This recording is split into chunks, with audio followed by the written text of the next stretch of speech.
Dan di antara manusia ada orang-orang yang senang berkata, wahai Tuhan kami, karuniakanlah kepada kami kenikmatan dunia. Sedangkan untuk mereka itu tidak ada lagi bagian di akhirat. Dan sebahagian yang lain ada yang senang berdoa, wahai Rabb kami, karuniakan kepada kami hasanah di dunia, dan karuniakan juga kepada kami hasanah di akhirat, serta jauhkan kami dari siksaan api neraka. Mereka itu adalah orang-orang yang telah mendapatkan bagian dari apa yang telah mereka usahakan, dan Allah sangatlah cepat hisabnya. Quran Surah Al-Baqarah ayat 200, 201 dan 202. Nabi sallallahu alaihi wasallam bersabda, man kharaja fi talabil ilmi fahuwa fi sabilillah hatta yarji'. Siapa yang keluar dari rumahnya untuk mendapatkan ilmu, maka orang itu sedang berjihad fi sabilillah sampai dia kembali ke rumahnya. Mudah-mudahan kita semua mendapatkan pahala jihad dari Allah Subhanahu wa taala. Amin ya rabbal alamin. Karena puncak ibadah tertinggi dalam Islam itu jihad. Kalau Bapak buka kitab-kitab fikih, itu bab jihad itu diletakkan bab terakhir, menunjukkan dia puncaknya. Jadi kalau kita belajar fikih, kitab-kitab tua, itu bab pertamanya bab taharah, bersuci, habis itu sholat, puasa, zakat, haji, kurban dan akikah. Habis itu baru bab munakahat, nikah, cerai, talak, rujuk, iddah, khulud, fasah gitu. Setelah itu baru nanti dibahas bab-bab siasa, bagaimana Islam mengatur politik, mengangkat pemimpin, memberhentikan pemimpin. Dan bagian terakhir itu selalu bab jihad, babul jihad. Karena jihad itu pahalanya besar. Maka kalau ada orang yang mati di medan perang sedang berjihad, itu gugur 3 fardu kifayah kepadanya. Dari 4 fardu kifayah itu dimandikan, dikafani, disolatkan, dikuburkan, 3 gugur, tak wajib. Kalaupun ditunaikan tak masalah. Tak wajib dimandikan, tak wajib dikafani, tak wajib disolatkan, boleh langsung dikuburkan. Karena kata Nabi, innallaha mau'idukumul jannah. Allah telah janjikan untuk engkau yang mati syahid itu surga. Jadi macam itu mana kadang pahala jihad itu.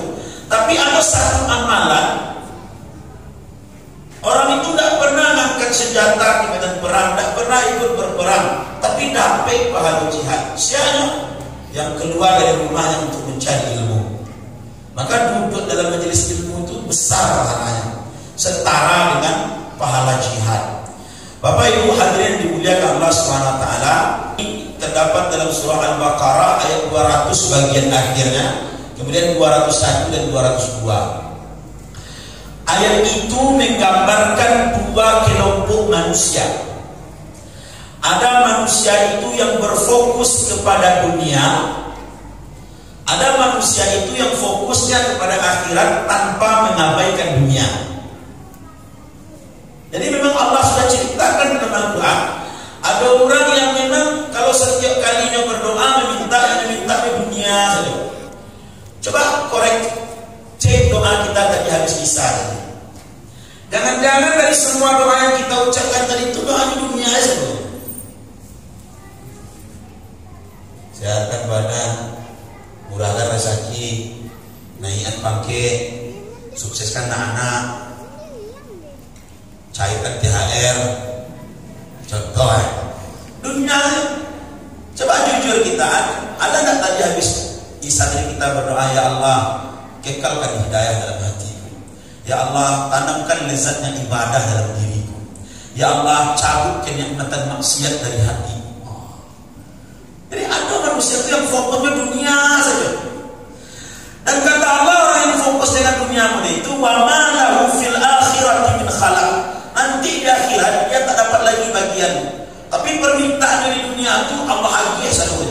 Makanya jangan heran menjadi kalau ada orang sholat tidak, ke masjid jarang, sedekah tak pernah, aktivitas sosialnya tak ada. Memang sibuk dengan kerja duit, tapi hidupnya makmur saja, rezekinya lancar, otonya tiap sebentar buka, Kenapa? Karena memang itu karakternya. Dan Allah katakan, kami berikan kepada kehidupan dunia itu, wa ma lahu fil akhirati min khalaq. Tapi di akhirat dia tak dapat lagi bagian. Begitu mati, nol. Apa? Nol. Begitu meninggal dunia langsung nol. Beda dengan orang beriman. Orang beriman itu kalau dia lakukan kebaikan, sebagian Allah balas di dunia, sebagian Allah simpankan untuk dia di akhirat. Nah, kini pilihan dari tangan awak. Awak nak jadi manusia karakter yang mana gitu. Nah, kalau pasti kita semua jawab, kami mau yang hasanah dunia dan akhirat. Kan doa ini semua kaum muslimin hafal ini. Rabbana atina fid dunya hasanah, gitu kan? Wa fil akhirati hasanah wa qina adzabannar. Kau apa sebelum itu? Wahai Tuhan kami, berikan kepada kami karunia hasanah di dunia. Kenapa saya tidak menerjemahkan hasanah itu? Banyak ustaz-ustaz termasuk dalam Al-Quran terjemahan hasanah itu diartikan kebaikan kan? Ya Allah, berikan kepada kami kebaikan di dunia. Begitu diartikan sering tuh. Wa fil akhirati hasanah, dan kebaikan di akhirat. Bukan. Kalau kita belajar bahasa Arab lebih serius, hasanah itu artinya bukan kebaikan. Kebaikan bahasa Arabnya khair. Apa? Khair. Semoga pagimu ini baik. Bahasa Arabnya sabahul khair. Maka orang Arab kalau mengucapkan selamat pagi, dia ucapkan sabahul khair. Berlomba-lombalah kamu dalam kebaikan. Bahasa Arabnya apa? Fastankul khairat. Jadi kebaikan itu bahasa Arabnya khair, bukan hasanah. Kurang tepat kalau diartikan hasanah itu kebaikan. Apa arti hasanah? Allah sendiri yang menjelaskan arti hasanah itu. Dalam ayat yang lain Allah jelaskan apa itu hasanah. Perhatikan ayatnya. Man jaa'a bil hasanati falahu asyru amsalha. Siapa yang berbuat satu hasanah, hasanah itu kata Allah satu amalan yang dibalas 10 kali lipat. Jadi hasanah itu setiap amalan yang kita buat, cie dua gue, berapa kali Allah? 10 itu hasanah misalnya itu. Sekarang timbul pertanyaan, dari mana kita dapat contoh-contoh yang hasanah, Ustaz? Jawabannya pasti dari Rasulullah, karena ayatnya pun jelas. Jadi menafsirkan Quran itu yang paling tinggi itu dengan Quran lah. Jadi satu ayat ditafsirkan oleh ayat yang lain. Siapa yang mencontohkan hasanah dalam kehidupan Rasulullah? Mana dalilnya? Laqad kana lakum fi Rasulillahi uswatun hasanah. Sungguh telah ada untukmu pada diri Rasulullah itu uswatun hasanah, contoh amalan-amalan yang kalau engkau lakukan satu saja Allah balas 10 kepadamu. Itu terjemahannya sebenarnya, Pak. Jadi bukan suri tauladan yang baik. Tidak cukup baik Nabi itu. Nabi itu tidak cukup sekedar baik, tapi satu kebaikan yang dia contohkan kita niru 10 pahala. Itu hasanah. Contoh, andai ibu dan bapak masuk WC niru Nabi, macam mana Nabi masuk WC, macam itu doang masuk WC. Apa yang dilakukan Nabi masuk WC, maka macam itu doang masuk WC. Maka masuk WC awak itu menjadi hasanah. Coba bayangkan, orang masuk WC saja itu bisa dapat 90 pahala. Serius kan, serius lah. Tapi caranya apa masuk WC-nya? Niru Nabi. Karena semua yang ada pada diri Nabi itu disebut hasanah. Sedangkan satu hasanah berapa pahala tadi?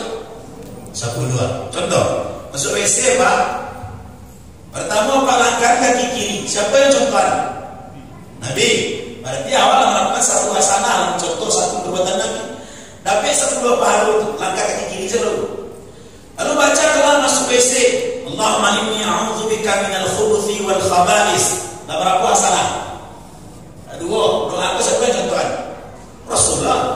Dua. Kemudian sampai dalam WC jongkok. Siapa yang contohkan Bang Haji jongkok? Nabi. Batigo hasanah, 32 pahala. Maka proses berdiri itu bukan hasanah. Minta maaf ya Pak. pun dibuat proses berdiri. Islam mana yang mengajarkan kencing berdiri itu? Jadi kok kritik untuk kita bersama? Saya, para ustaz, para pengurus masjid, dan kita semua.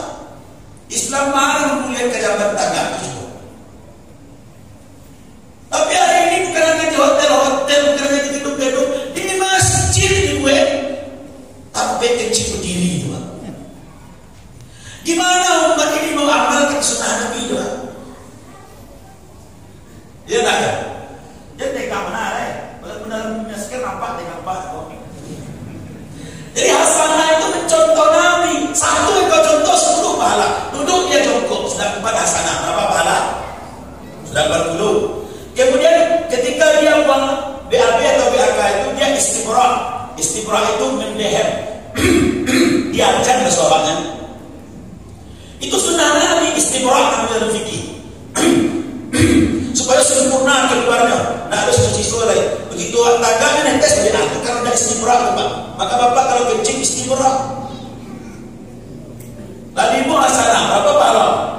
52. Begitu selesai, istinja lebih wajib cuci dengan air sampai bersih. 6 hasanah, 60 pahala. Selesai itu kata Nabi, la takhruju ahadukum minal hammam illa bi'timalil awra. Jangan kamu keluar dari tempat yang kamu buang hajat kecuali telah sempurna kau tutup auratmu. Setelah selesai istinja dan basuh tutup aurat sempurna. Maksudnya ibu kok dalam di rumah keluar dari kamar mandi ya, asal pangan buah saja. Awak ketemu ke rumahnya, pas suruh terjadi kan? Ada buaya, lama ni lagi asal pangan buah tu. Bawa baju tu kamar mandi, tutup aurat sempurna baru keluar dari WC. Lalu apa hasanahnya? 7. Kemudian keluar langkahkan kaki kanan. Lalu apa hasanah? 8. Baca doa keluar WC. Alhamdulillahilladzi adhaba 'anil adha wa 'afani. Segala puji bagi Allah yang telah membuang penyakit ini dariku dan menyehatkan aku. 9 hasanah yang kita kunci masuk WC sebelum. Sedangkan kata Allah 1 hasanah 10 pahala. 9 kali 10 92. Masuk WC saja kalau kita ikut calon Nabi dapat 90 pahala.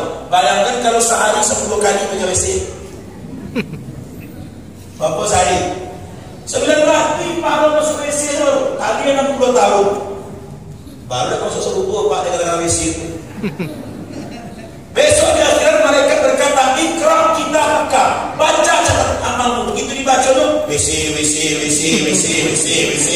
60 tahun WC-nya. Masuk serupa ini Ustaz. Masuk serupa kenapa? Karena masuk WC yang meniru Rasulullah SAW. Indah Islam. Maka kalau yang berdoa, ya Allah, Rabbana atina fid dunya hasanah. Apa makna itu? Wahai Tuhan kami, karuniakan kepada kami perbuatan-perbuatan di dunia yang sesuai yang dicontohkan Nabi-Mu, agar nanti di akhirat Engkau berikan 10 pahala dalam setiap kebaikan itu. Nah, jelas ya? Itu hasanah menurut Al-Quran, bukan menurut apa?